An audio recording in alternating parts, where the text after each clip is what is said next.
Hello, and welcome to Buffy and the Art of Story Season 2. If you love Buffy the Vampire Slayer, and you love creating stories, or just taking them apart to see how they work, you're in the right place.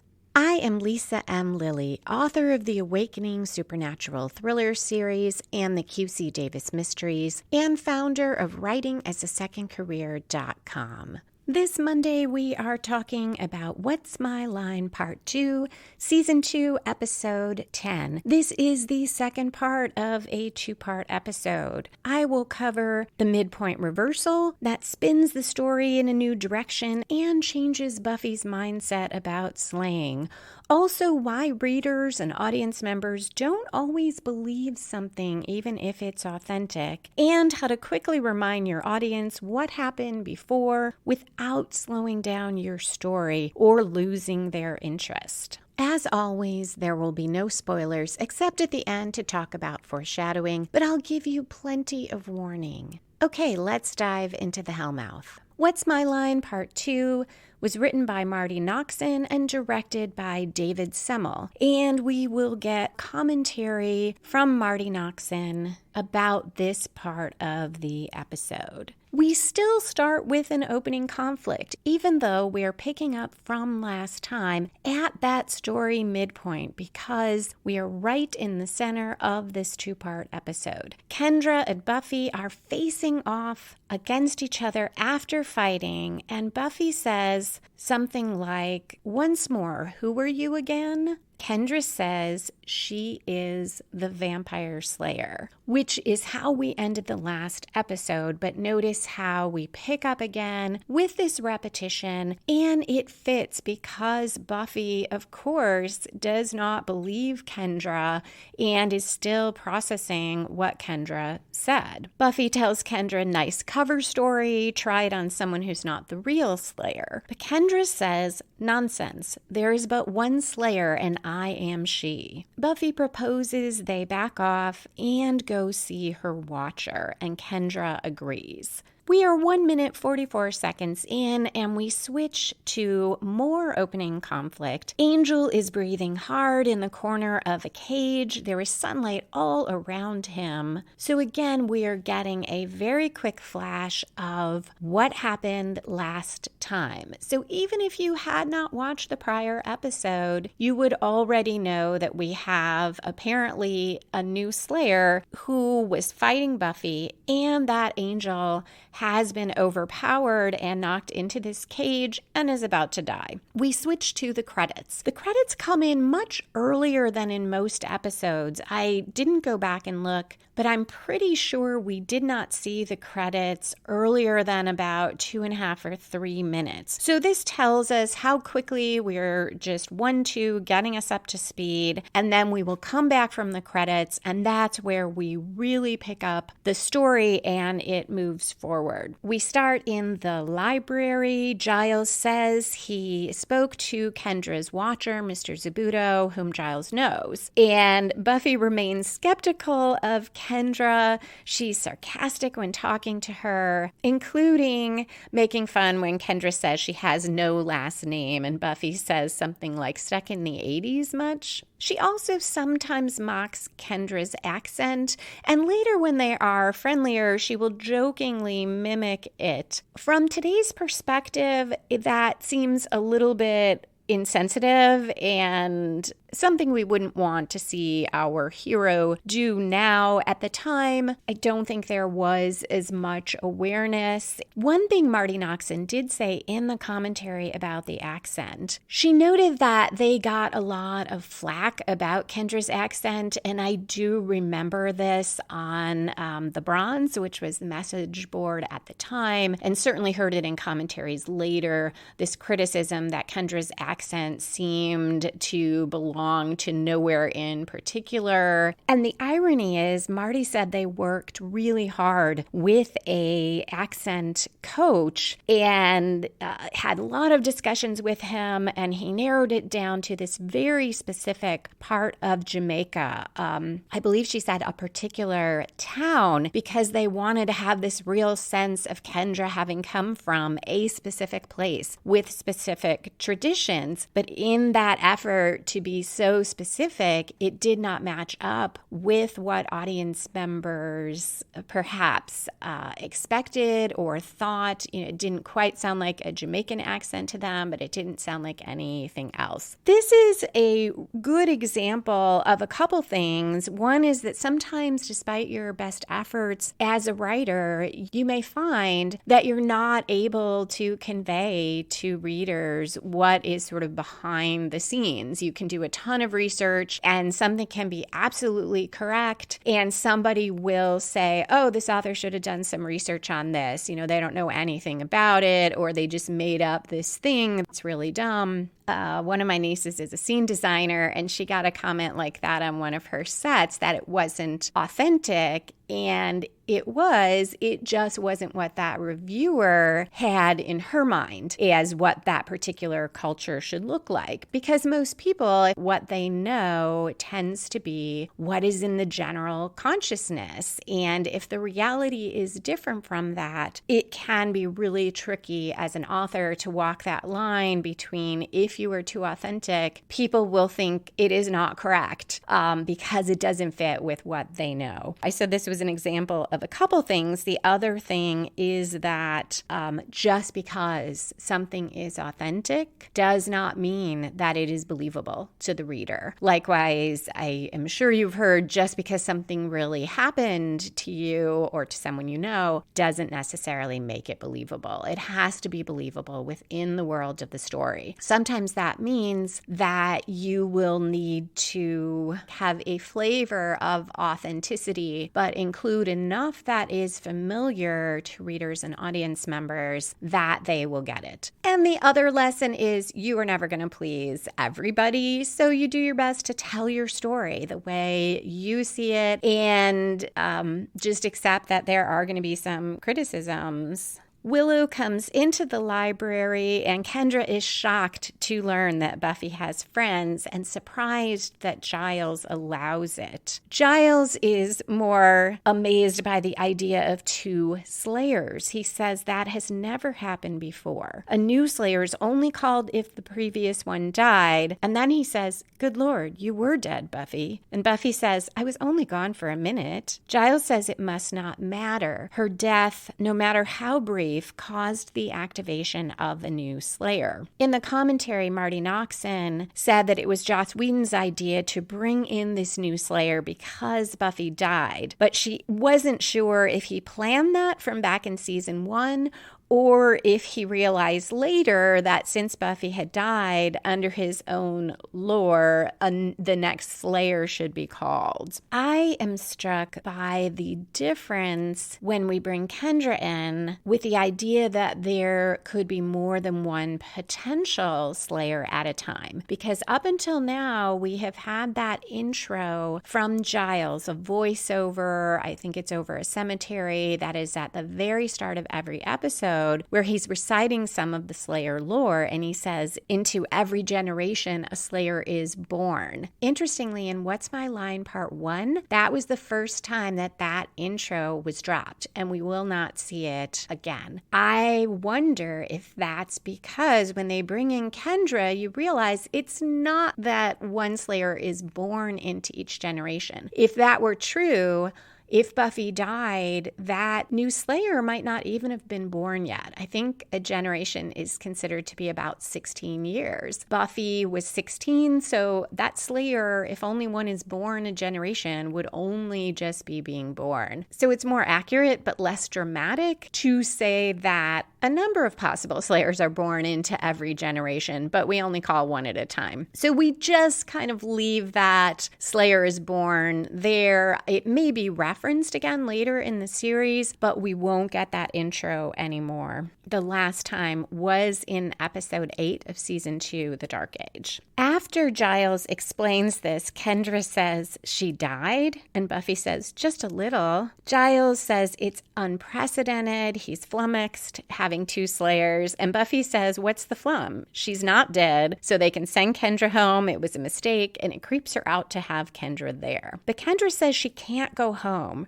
Her watcher told her a very dark power is about to rise in Sunnydale. Buffy is definitely not happy about this, and we are starting to see the effect of this midpoint reversal with this new Slayer fighting Buffy. In the last episode, she was really struggling with not being able to have a future like everyone else, not to take part in Career Week in any real way, and to feel saddled with this destiny. But now we are seeing that despite all of that, she does feel pretty strongly about her place as the Slayer. This is important to her, and the idea of someone else in that role as well is an adjustment. And she will continue to struggle with that in the episode. Buffy also sarcastically says to Kendra, how is she going to help by randomly attacking people? And Kendra explains that she thought Buffy was a vampire because Buffy was kissing a vampire. And we get some of the best Willow lines in this episode. Willow says, Buffy would never do that. Oh. And she looks at Buffy and says, except sometimes you do that, but only with Angel. Right? And Buffy says, right. And she explains that Angel is good. Giles confirms it, but Kendra says she's read about Angelus, and she calls him a monster. And she says he looked like a monster when she trails off. We cut to Willie. He has gotten Angel out of the cage. Angel is really weak, so Willie is able to drag him across the floor and drop him down a trap door into a tunnel under Sunnydale. There is water running all over. At some point, I think we're told that these tunnels are sewer tunnels. It's pretty clean for a sewer, if very damp and definitely full of water. I just try not to think too much about whether it's a sewer or not. Spike meets Willie and gives Willie money for turning over Angel. And Willie asks what he's going to do with Angel. And we get some great Spike dialogue here and later. Spike says, I'm thinking maybe dinner and a movie. I don't want to rush into anything. I've been hurt, you know? At Buffy's house, Cordelia is asking Norman Pfister, who is the assassin who can turn into a mass of worms and back again.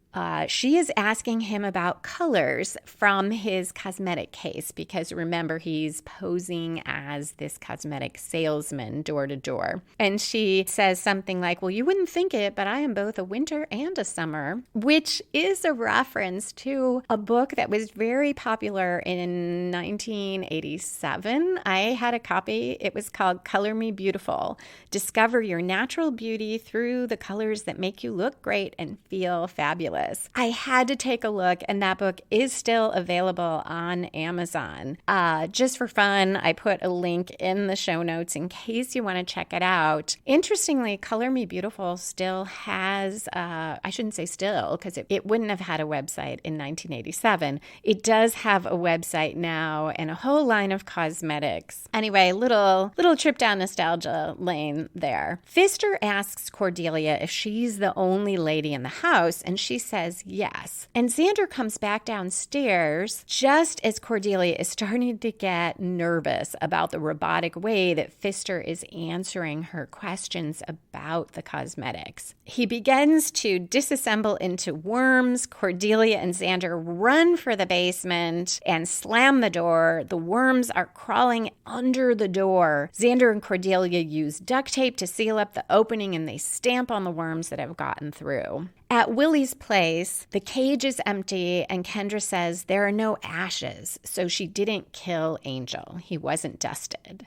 And Buffy says that's a good thing because now she doesn't have to kill Kendra. They threaten Willie, but he claims he saved Angel, that Angel is fine. And Kendra says, okay, that's it. Angel's fine. They need to go back to the Watcher for orders. Buffy says, I don't take orders. I do things my way. And Kendra says, no wonder you died. At 11 minutes, 8 seconds in, Spike brings Angel to Drusilla. And he says all they need now is the full moon. Angel will die and she'll be restored. This is 1/4 of the way through the episode. Despite that we have a 2-story arc here, so we are already well past that major 1/4 plot turn for the overall story, I found it interesting that I still saw some pretty significant turns at the quarter, halfway, and 3/4 marks in this particular episode. And I think that is part of what keeps it moving along so well. Drusilla asks Spike to let her have Angel to play with. And he says okay, but Angel can't die until the ritual. Back at school, Giles is walking with Buffy and Kendra in an outdoor walkway. Willow is also there. And Giles says he and Mr. Zabuto conferred and decided the 2 Slayers should work together. Buffy is still not thrilled about that. Giles informs them that Spike is trying to revive Drusilla and tells Kendra he sent the Order of Taraka after Buffy. Kendra knows right away who that is. She has read all 6 volumes of some very dense text about Slayer history, and Giles is really impressed by that. Buffy asks why Kendra knows that and has all this time to study, and she says the Slayer handbook requires it. Marty Noxon said in the commentary on the DVD that she made up the handbook because she thought it was a funny way to show that there were a bunch of things that Giles sort of bypassed because Buffy's not really a rule follower. She also noted the writers wanted Kendra to be from a very different world from Buffy to raise the conflict between the two. So Kendra is more book smart. She has really more in common with Giles than Buffy does, and Buffy acts more on instinct. We get another nice quote from Willow, who expresses surprise about the handbook and then says, "Is there a t-shirt too? Because that would be cool." Buffy asks why she doesn't have a handbook, and Giles says after meeting her, he realized in her case the handbook would be of no use. Buffy is kind of taken aback and says something like, "In my case, what's wrong with my case?" She feels worse when Kendra and Giles joke about all the footnotes in that volume that Kendra read. And Buffy says to Willow, "Get a load of the she, Giles." Willow reassures Buffy that she'll always be first with Giles. She's the real Slayer. But Buffy says maybe it wouldn't be so bad to be replaced. After this crisis is over, maybe Kendra can take over and Buffy will go to Disneyland and then later have a normal life, do career day stuff. We switch to Cordelia and Xander. Cordelia is pacing in the basement, driving Xander crazy. He tells her to stop. She tells him they should be coming up with a plan. And Xander says, "I have a plan. We wait. Buffy saves us." Cordelia says, "How will she even know where to find us?" And Xander says, "Cordelia, this is Buffy's house. Odds are she'll find us." Cordelia wants to go upstairs and check to see if the worm man is gone. Xander yells at her for letting the guy in the first place just because he offered her some free samples. They argue. He says he's not stopping her from leaving, and Cordelia says, "I bet you would. I bet you'd let a girl go to her doom all by herself." And Xander says, "Not just any girl. You're special." They continue to yell at each other, stepping closer and closer until they are less than an inch apart, and they kiss. Romantic music crescendos. They break apart, and Xander says, "We so need to get out of here." And Cordelia says, "Mm-hmm." They run for the stairs. They don't see any worms, so they go out the basement door into the hallway. As they are running for the front door to get outside, worms that have gathered on the ceiling fall down on Cordelia. She runs out into the front yard and screams at Xander to get them off of her. He sprays her over and over with a garden hose, and they run for her car. It squeals away, and we see her license plate, Queen C. We're now about 17 minutes, 42 seconds in, and we are at career day in the school. Buffy and Willow are heading towards the law enforcement area. Buffy tells Willow there's a cute guy checking her out. Willow glances over and says that's Oz. He's just expressing computer nerd solidarity. But Buffy says, well, then why is he walking over here? And he does come over to Willow, and his hair is a different shade than when we last saw him. And Willow says, your hair. is brown. And Oz says, yes, sometimes. Notice in these last couple scenes how many quick reminders we get of what happened last week. They are worked in so fast and as part of conflict, so it doesn't feel like these lines of dialogue are there just to catch us up. There's Cordelia with the Norman Pfister asking about these free cosmetic samples, the conflict between her and Xander, where he's yelling at her for letting the guy in the first place, and where it comes out that they are in Buffy's house. All of that works because they are so angry at each other. So they aren't just saying to each other things the other one knows just to inform the audience. They're saying it as sort of ammunition against one another. Likewise, we get Buffy's wish for a normal life and the career day background, which all comes out in the context of how she feels about Kendra being there. And we see Buffy processing. First, she was very upset that there was a second Slayer. Then she was a little jealous of Kendra and Giles, but now she is taking all that in and thinking, hey, there might be a good side to this. Maybe I can have a normal life. And I love that moment from Buffy. It's such a realization on her part. And I like that while we see throughout the series Buffy acting on gut instinct and emotion, she is also thoughtful about the issues she confronts. And here she's able to take a step back and kind of look at all sides of this and think about what Kendra's existence means for her. A long way of saying that all of that is really key for Buffy and the story, but it also gets across this information that either a new viewer would need or that any viewer might want if they saw part 1 a week ago. Similarly, with Oz and Willow, the fact that Buffy points out Oz thinking he's a stranger to Willow, and Willow is able to catch her up, also reminds the audience of a lot of things, including that they have computer skills in common. And we will get a little bit more in dialogue now between Oz and Willow that also feels very organic. It really comes from the characters and the stories, but it's also funny or comes from conflict, so it keeps us engaged. And these are good things to keep in mind when you are writing either in installments or in a novel. If you have shifted away from a plot line or a set of characters for a while and you come back, it is a good idea to remind readers very quickly like this what is going on. You don't want to overdo it, but just a little bit. Because also with novels, people read at different paces. So one reader might spend 3 weeks or a month reading your novel and might really need that reminder. Someone else might read it in 2 days, so you want to use a light touch. And I feel like it is so perfectly done in this episode. Oz asks Willow if she'll be becoming a corporate computer person and wearing a suit. And Willow says, I think I'm going to finish high school first. She asks about him, and he says he's not really a computer guy. He just tests well, which is bad because it tends to lead to work. So she asks what interests or ambitions he has, and he starts telling her about his guitar playing and joking about it. So again, we get this quick catching up, and we learn a little more about Oz,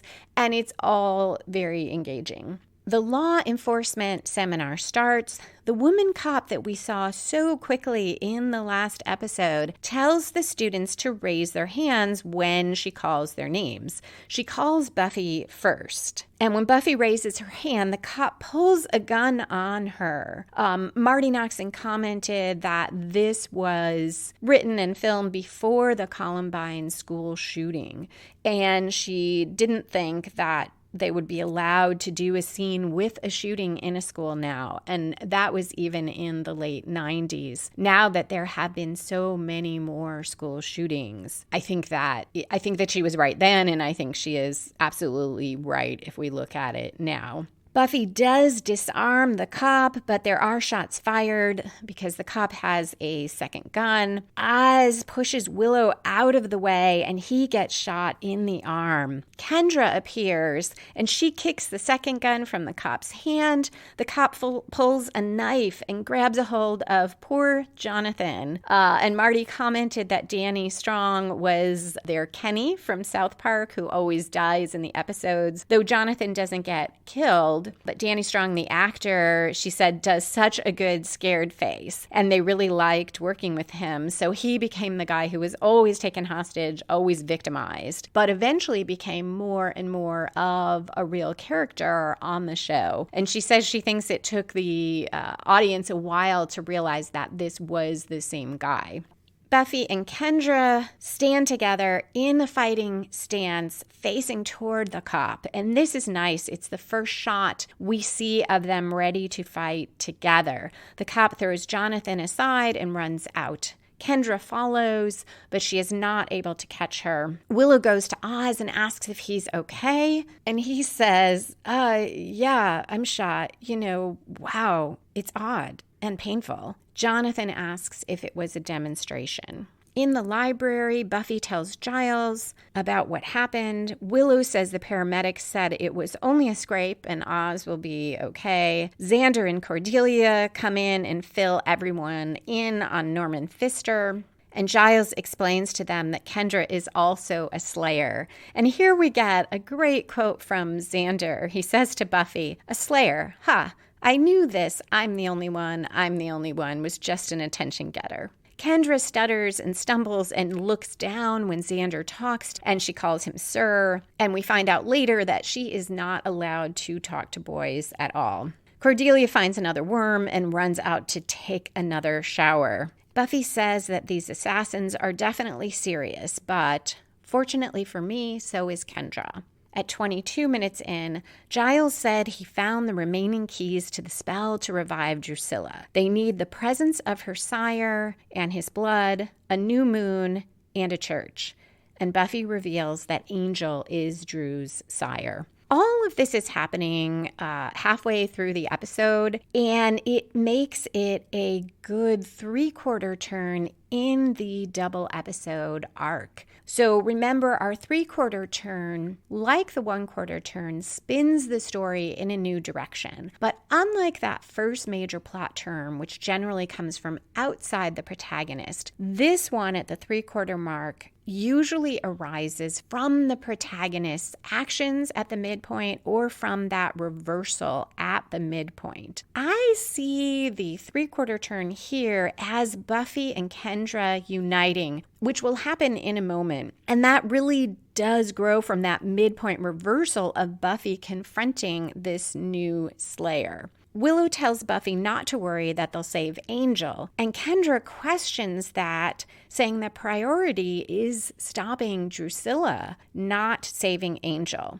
Buffy and Giles try to assure her that yes, Angel is really good now and they should save him, and Xander, in another great quote, says, "Angel's our friend, except I don't like him."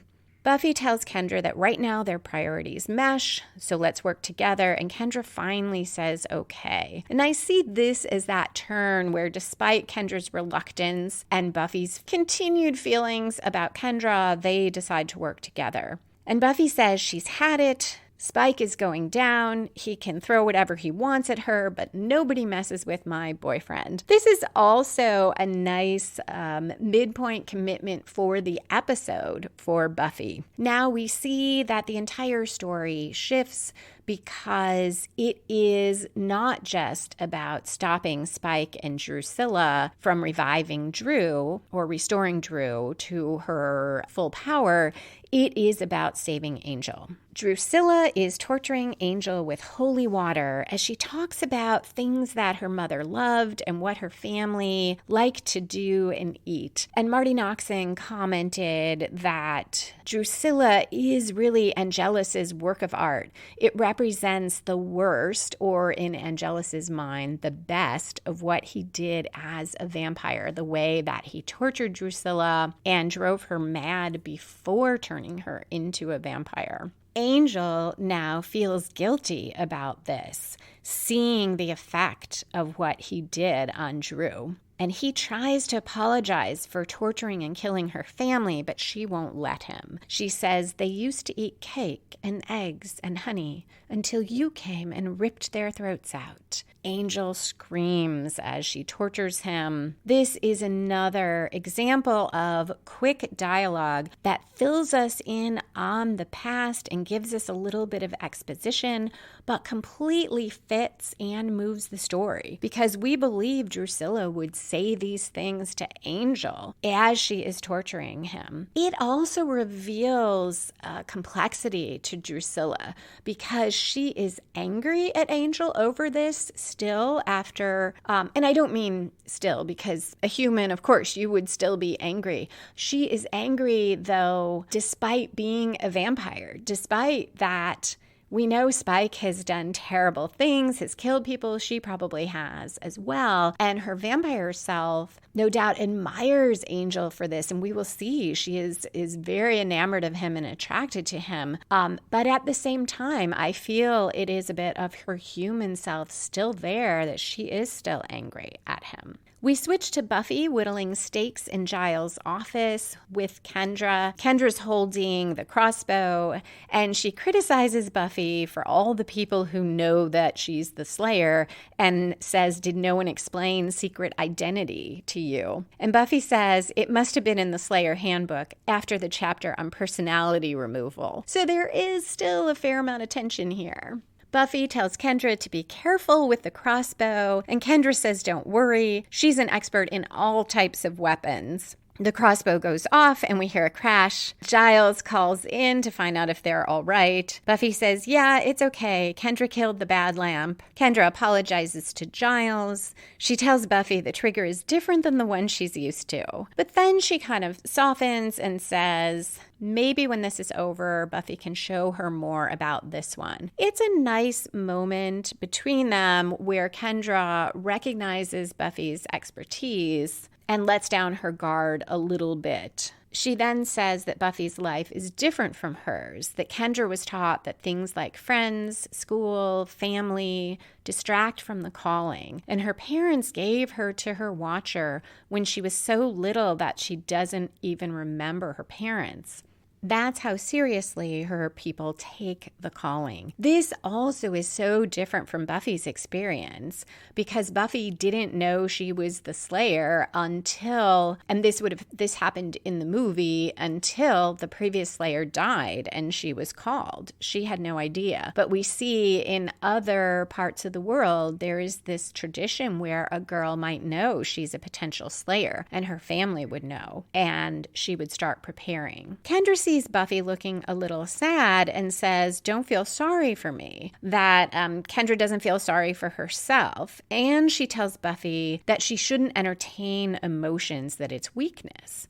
But Buffy argues her emotions give her power. Kendra says she prefers to keep an even mind. And Buffy says something like, well, that explains a lot. And she says Kendra's technique is better than her own, which Kendra says, I know. But Buffy says she would have won the fight between the two of them in the end because Kendra lacks imagination. She goes on in this vein, goading Kendra until Kendra gets mad. And Buffy says, that's anger you're feeling, and asks her, doesn't she feel the power that anger gives you fire and a Slayer needs that? As they're talking, Buffy gets an idea about Willie and how he might be able to help them. We switch to Spike. He tells Drusilla it's time to go to the church. Drew seems disappointed because she's not done torturing Angel. Spike says Angel will die soon enough, and Spike has, quote, never been much for the pre-show, end of quote. And Angel says, too bad. That's what Drusilla likes best, as I recall. Spike says, what's that supposed to mean?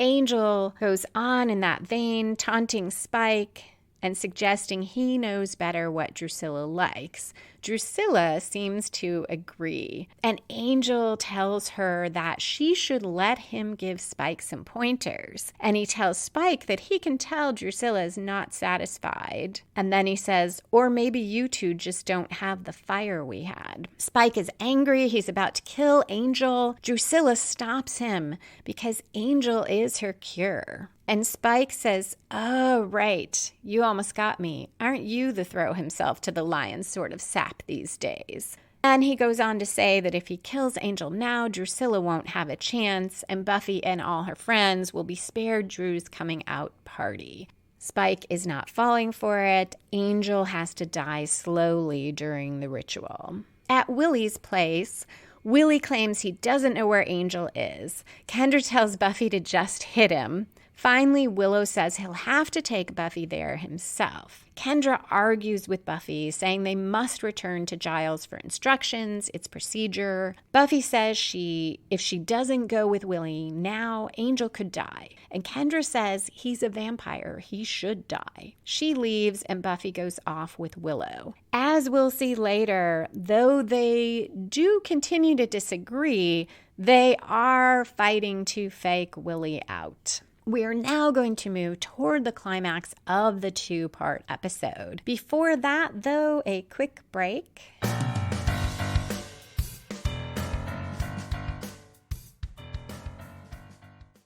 I have gotten some questions about how the book edition of Buffy and the Art of Season 1 is going.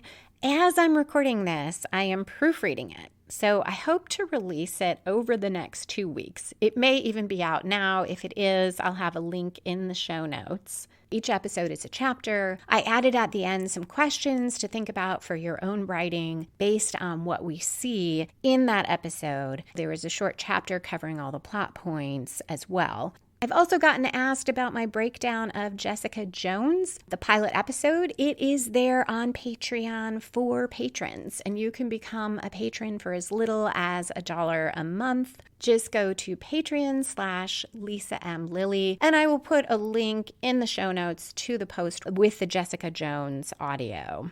Finally, it is early April as I record. So many states have a shelter-in-place order now due to the COVID-19 virus.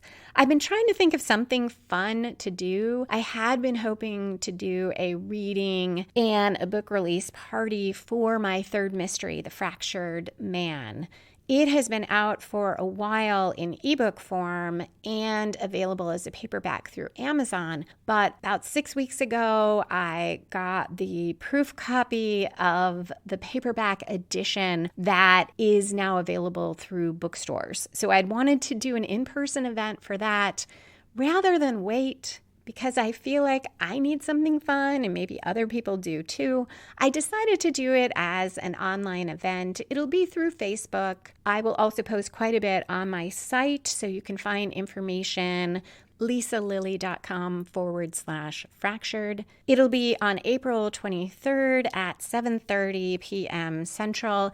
Oh, and I said finally, I have one last thing. During this time when so many small businesses are struggling, I have been trying to do what I can to support different ones. I've ordered books from independent bookstores. And another thing is I want to tell you about a small business that I use and work with, thedigitalreader.com. Nate Hofelder, he is both an author and a computer tech internet whiz. He can handle backups for your website, security, bug fixes. Maybe the best part of his monthly concierge service is that he will fight with tech support when you need to so that you don't have to. I know just enough to be dangerous about creating my website and updating it. I love being able to just email Nate and say, hey, this thing on my site is not working right. And as I said in an email I sent out to my list, I am pretty convinced he actually lives in the computer because I email him and he responds almost immediately. I will have a link in the show notes to thedigitalreader.com as well if you would like to check out Nate's services.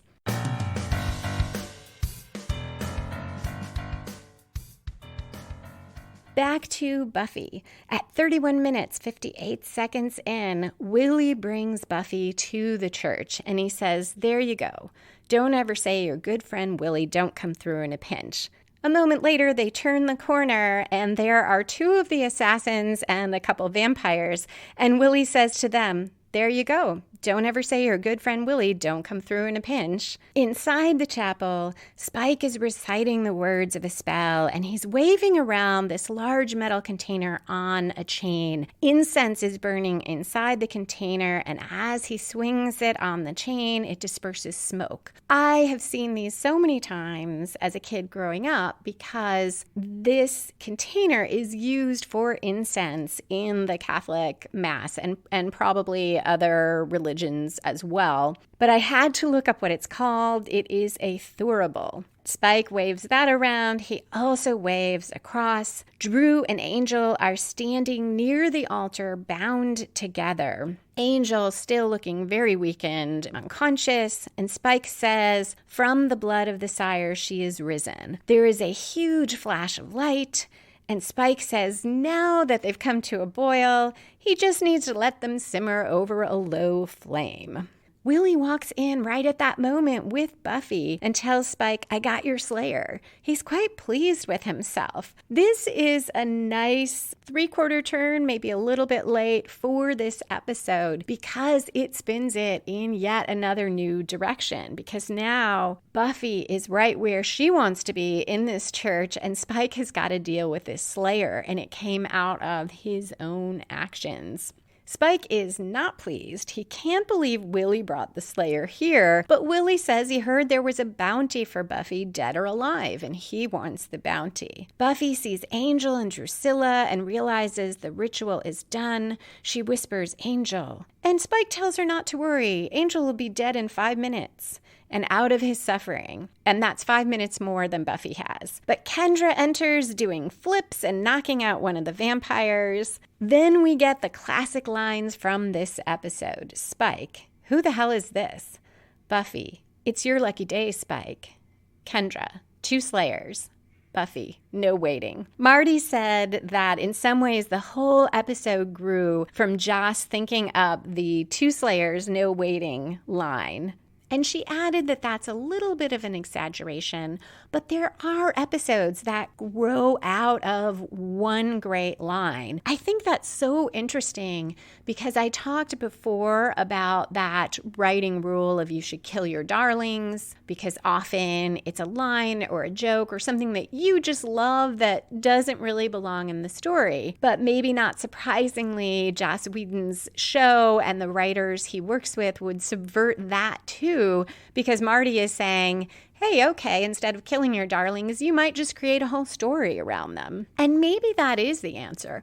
If you have something that you look at and you love so much in that story, that line, whatever it is, but you realize it doesn't really fit there, maybe that's it. It is a great line. It is a great joke, and you can pull it out and create something new around it. There are worse ways to come up with a story idea. So we are now at the climax of this 2-part episode. Everybody is here because Giles, Xander, Willow, and Cordelia have come with Kendra. Fighting breaks out all over the place. Xander taunts Larva Boy and draws Fister, the worm man, into a separate room. He and Cordelia have smeared a very thick paste on the floor. They slam the door, and when the worms ooze under the door, they get stuck in the paste, and Xander and Cordelia stamp on them. There is a really nice moment because Cordelia keeps stamping after all these worms are clearly dead. Xander stops her. It's very quick, but I feel like he's very kind about that. And I like that moment of them working together and of him understanding why Cordelia is so intent on killing every last worm. Buffy and Kendra are fighting separately, and Buffy says, "Switch." They do a move where one somersaults over the other and they are facing different opponents. Buffy is now facing Spike, and Spike says, "I'd rather be fighting you anyway." And Buffy says, "Mutual." This is more of that worthy adversary concept I talked about in School Hard when they first meet. Both of them prefer to fight someone they regard as an equal in strength and skill. Buffy knocks Spike away for the moment and runs to save Angel and kill Drusilla, but Spike manages to intervene. Willow and Giles, working together, slay a vampire. The cop assassin is fighting Kendra. The cop rips Kendra's shirt. Kendra gets very angry. She says something like, "You ripped my favorite shirt," and then says, "You ripped my only shirt." And her anger does give her more power, and she prevails. Spike flings a lit torch, and part of the church goes up in flames. He retrieves Drusilla and tries to carry her away. But Buffy, while staying near Angel, grabs that thurible. So now you know why I took the time to look up what it is and to describe it to you. Grabs the thurible, swings it in circles over her head to get momentum, and flings it at Spike. It hits him and knocks him down into a giant pipe organ. The pipe organ breaks and splinters and cascades down on Drusilla and Spike, burying them. We are now to the falling action. Buffy cradles Angel after getting him out of his bonds, and she's touching his face. There's soft music. Kendra comes over to them and says, "Let's get him out of here." They all leave as the flames engulf the church. The next day, Oz is getting animal crackers out of the vending machine at school. His arm is in a sling. Willow asks how the arm is. Oz smiles and says, "Suddenly painless." Willow asks if he can still play the guitar okay, and Oz says, "Well, not well, but not worse." Willow tries to thank him for saving her life, but he says she'll embarrass him and starts talking instead about the animal crackers. He's joking about why is it that the monkey is the only one who gets to wear clothes and how the monkey must mock the other animals. In the middle, he tells Willow she has the sweetest smile and then goes right on talking about the animal crackers. He does a French accent for the monkey, and Willow says the monkey is French? And Oz says, "All monkeys are French. You didn't know that?" Cordelia avoids Xander in the hall, but he follows her, and he says they need to talk. They go into an empty classroom, and he tells her there's no reason they should avoid each other. She agrees, but the two argue about who kissed who first. They bicker some more. They finally agree it won't happen again, and neither one of them will say anything to anyone else. But they get closer and closer and kiss again, and we have more romantic music. Buffy and Kendra walk out of the school towards a taxi. Buffy has loaned Kendra one of her shirts.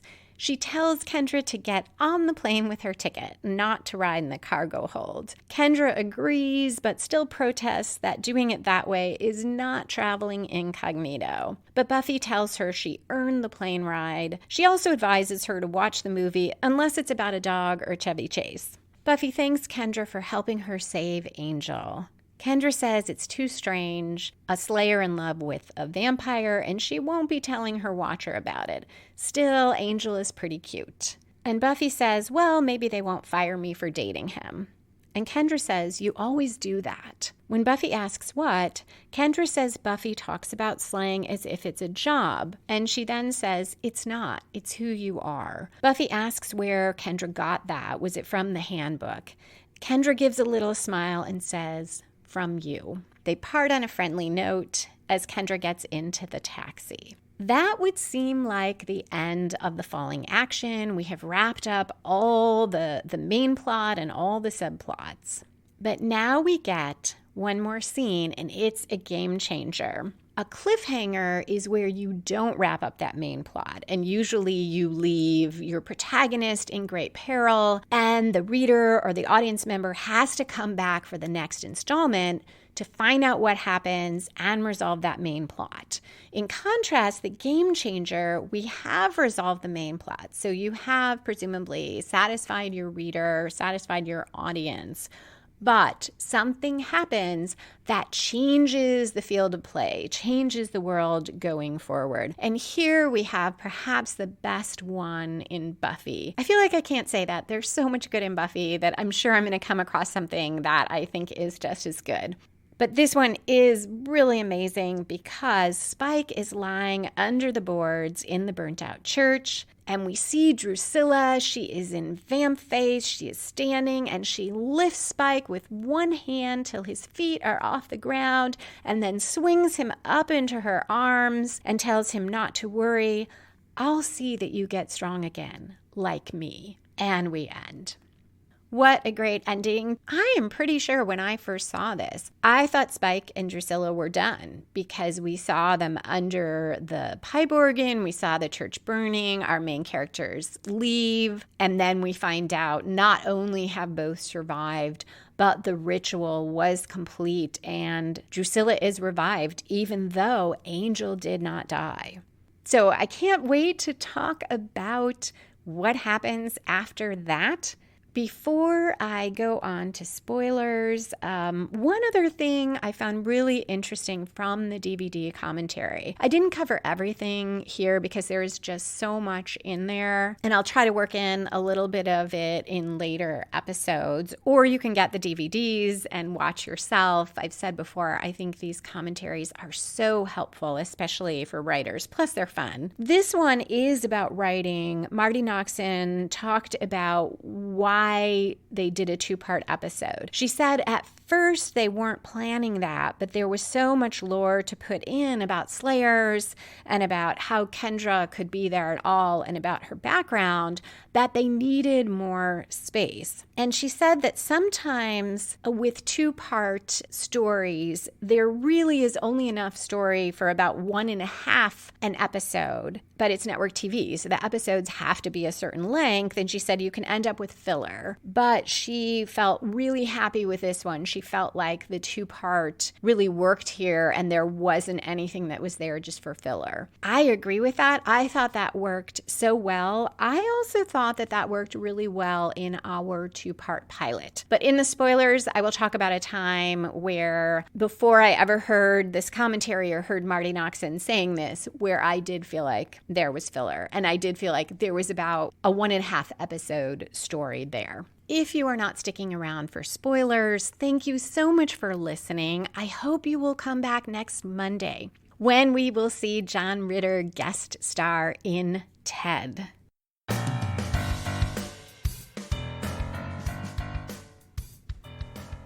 And we are back for spoilers.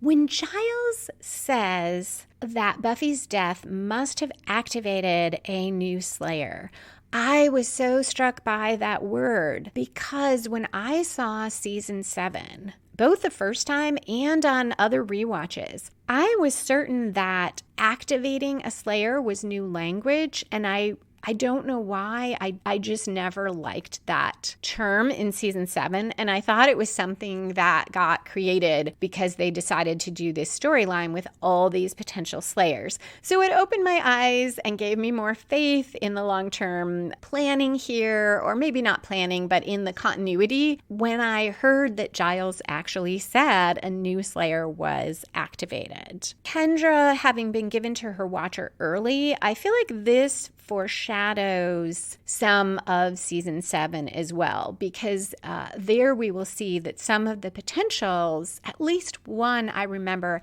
had a Watcher, and she says something about she saw a photo of a vampire, though she never fought one. But other girls, like Buffy, had no idea they were potential Slayers. So this contrast between Buffy and Kendra does foreshadow all these young girls coming from different circumstances and different amounts of what they know or don't know about the Slayer lore before they are brought together in season 7. Drusilla, that dialogue where she talks about Angel ripping her family's throats out, and really all their back and forth dialogue foreshadows all the ways that Angel will torment Buffy. All of this really raises the audience fears when that starts happening. And what I love is the way it so works in this episode. I had no idea when I watched this that that was part of the purpose of it. Yet now looking at it, I'm sure that it is. Going back to the comment about two-parters, and sometimes there's only enough story for 1.5 episodes, that is how I felt about the season 6 opener. That was where Buffy comes back from the dead. After her not dying just for a minute, as in the end of season 1, but what looked like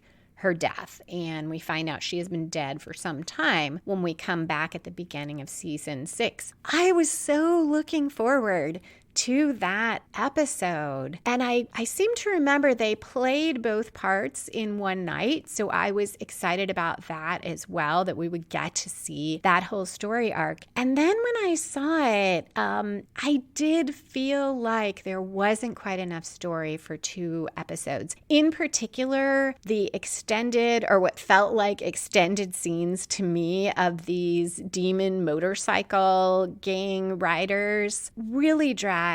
I felt, when I first watched, a bit frustrated because I wanted so much to love this season premiere, and there were amazing, amazing things in it. When I look back, there is just so much that is good, but I kind of wish they could have cut a bit of it. So I found that really fascinating that Marty said that. Like, sometimes they had to put in things that they, even as the writers, felt was filler. Another comment Marty made was a little bit of a mistake, because in the commentary she said that scene between Buffy and Kendra, when Kendra is talking about how she grew up, Marty said, "Oh, I think this is where we learn that Kendra calls her steak Mr. Pointy." I didn't notice that when I was watching, and I double checked. That happens in the 2-part episode that ends this season. So the season finale, Kendra says she calls her steak Mr. Pointy, and Buffy says, "Remind me to get you a stuffed animal." That is, though, a really nice example of reminding the readers a little bit about Kendra's background very quickly, and showing that growing empathy Buffy has for Kendra. And Marty noted, and I don't think it was about that moment specifically, just about Kendra and Buffy generally, that we see this hint that they could have become friends, a hint of friendship, even though they would always have conflict because of their differences. But because we have that hint, when Drusilla kills Kendra in the finale, it hits Buffy so hard, both because of that and because she couldn't stop it.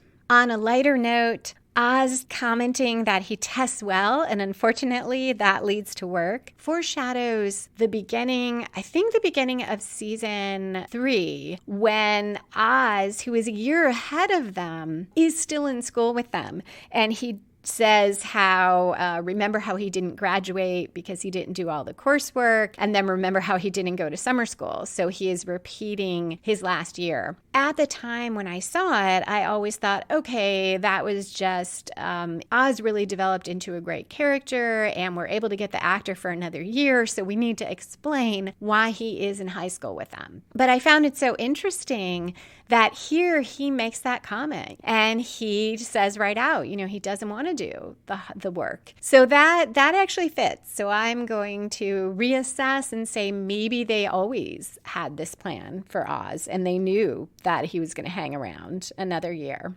Or maybe they just took advantage of something that was built up so well in his character and used it to work in a plot development that they needed. And this is a great way in your own stories, if you have to deal with something unexpected or you've kind of written yourself into a corner, look back at what you have set up for those characters. There might very well be something there that will save you and could take the story in a really exciting direction you hadn't thought about before. That is it for this episode. If you found the plot points and turns and story elements discussed in this episode helpful, you may also want to check out Super Simple Story Structure, a quick guide to plotting and writing your novel. You can get a free PDF edition by signing up as a patron, or if you would rather listen, you can purchase the book through Audible or use an Audible credit, or you can request it at your local library or look for it wherever you purchase audiobooks. Thank you so much for listening. I hope you will come back next Monday when Joyce has a new boyfriend named Ted, played by John Ritter. Music for this episode was composed and performed by Robert Newcastle. Buffy and the Art of Story is a production of Spiny Woman, LLC, copyright 2020.